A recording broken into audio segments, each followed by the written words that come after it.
Let's begin what's trending, focusing on reactions, trailing the dramatic chaos that erupted at the People's Democratic Party headquarters in Abuja on Tuesday. Police fired tear gas to disperse rival factions battling for control of the opposition party after both the Wike-backed group and the newly elected National Working Committee, led by Kabiru Turaki, scheduled parallel meetings for the same day. The flashpoint came when the camp of FCT Minister Wike arrived at the PDP headquarters, triggering violent clashes that sent politicians and journalists scampering for safety as supporters clashed outside Wadata Plaza. Let's take a look.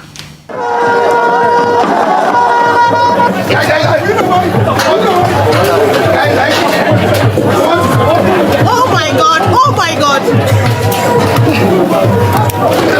Oh my God!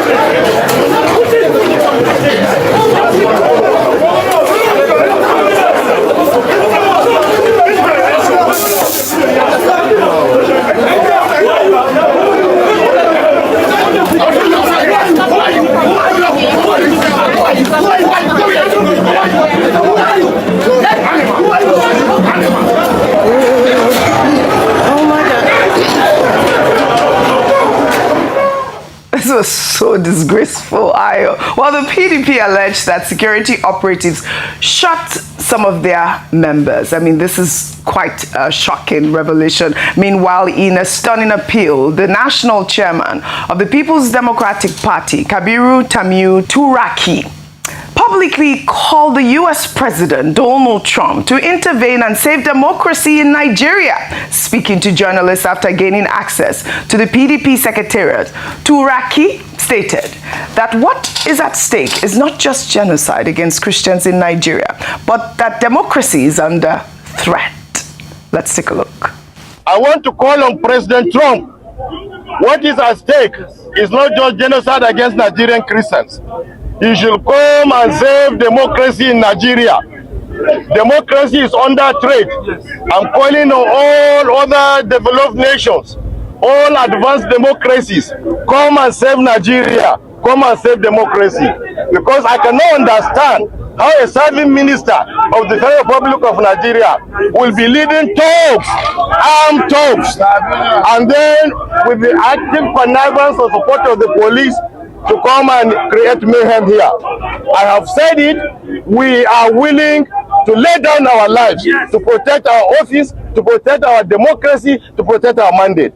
So Nigerians, you are watching what is happening. International community, you are seeing the threat that Nigerian democracy is. Come and save us. Come and save us. Now, Turaki's appeal has sparked fresh controversy about whether opposition leaders crossing sovereignty lines undermines or strengthens Nigeria's democracy. Let me take some reactions. Rosie wrote on X. And you wonder why Trump called Nigeria a disgrace. Before you get sentimental, just look at this nonsense. This country has totally lost its trajectory. Everything is on autopilot. What you are seeing are the early warnings and signs of a failing state. God help us all. Another ex-user wrote, if Nigerian leaders, especially politicians from the APC, PDP, LP, ADC, and every other party invested even half of the passion, energy, and resources they pour into protecting their political positions, into protecting the Nigerian people, this country would be miles ahead. But the tragedy is clear. Our leaders fight harder for power than they fight for citizens. They mobilize overnight when their interests are threatened, yet move painfully slow when the masses are crying for security, jobs, healthcare, and dignity. Nigeria is not lacking potential. Wallahi, it is suffering from leadership that prioritizes party survival over people's survival until our politicians begin to place the lives of citizens above the logos of their parties. True progress will remain a slogan instead of a reality. Ayo, we have seen these stories, but for me, it just smacks of insult at this point for this sort of thing to be happening at this critical time in our polity. Your thoughts? Earlier on, I'd said it was a show of shame. Yes. A number of people had said it's a showdown, it's Wahala and Wadata, a number of things. But I also believe that this is a massive distraction from the real issues belaboring the nation at this time. This is, we pointed out that the PDP chairman, Turaki, is from Kebbi State. This is Kebbi State, where 25 young girls have just been killed. Yes, they're not the government in power. The APC is the government in power, and they're the ones that have the responsibility as entrusted in them by the Nigerian people to ensure the security of lives and property. But as an opposition, this is where we need to hear their voices loud and clear, either providing solution, checking the government on the day, empathizing with the people, doing their own part in building the nation. But what do we see? What matters to them, or what is priority to them, which is political power, dominance, who is who. And in doing that, there was just a massive show of shame, a waste of resources, of taxpayers' money. People pay the police their salary. I hope we know this. But instead, rather than them do the work that they've been commissioned to do, we see them protecting one heavyweight or the other, and ensuring that one party or the other does not have the higher hand. It is an insult to the uniform that they wear, quite frankly, whereby we're using them as political ammunition in a political fight such as this. Can we have the men act as adults? And I'm sorry I say men, it's International Men's Day, but that's why we need to emphasize on raising, even right from the family units, raising men that can become great leaders in the future, raising people, men and women, that can become great leaders. But that aside, just to mention that the PDP ought to get its business together. And then I will end on this note. This is also happening under the administration and government of a man who is said to be a true Democrat. Democracy thrives where we have vibrant opposition, not to just keep attacking the government of the day, but to provide ideas, rich ideas, conversations, to be supported by an ideology, and for opposition to thrive. We must have a government that is not seen to want to stifle the voice of dissent or to kill the voice of the opposition. And so that's why I want to call on President Tinubu as a true Democrat. Wike is a minister under his administration, so he has the powers to at least bring him under control, if I can use that word. But also even the police and the members of the state, to ensure that they also are doing impartial and acting within the capacity of what they were hired to do. So I believe that under this administration, under a Democrat, democracy is actually failing before our very eyes, and that's quite a shame. Complete disgrace. Well, meanwhile, amid the PDP crisis, Bauchi State Governor Bala Mohammed brought a cultural touch to the party headquarters.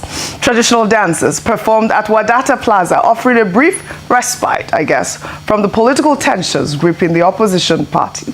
Let's take a look.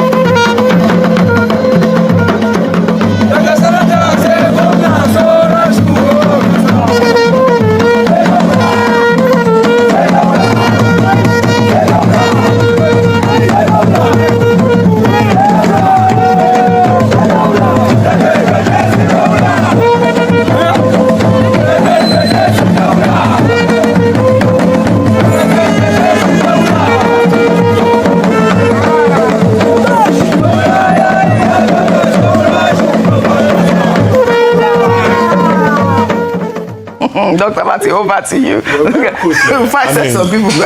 I refer to Donald Trump, yes, who says Nigerians always think serious matters are opportunities for skit making and for comedy. This is not the time for the People's Democratic Party to go a-dancing. This is a moment for the People's Democratic Party to go a-sorrowing.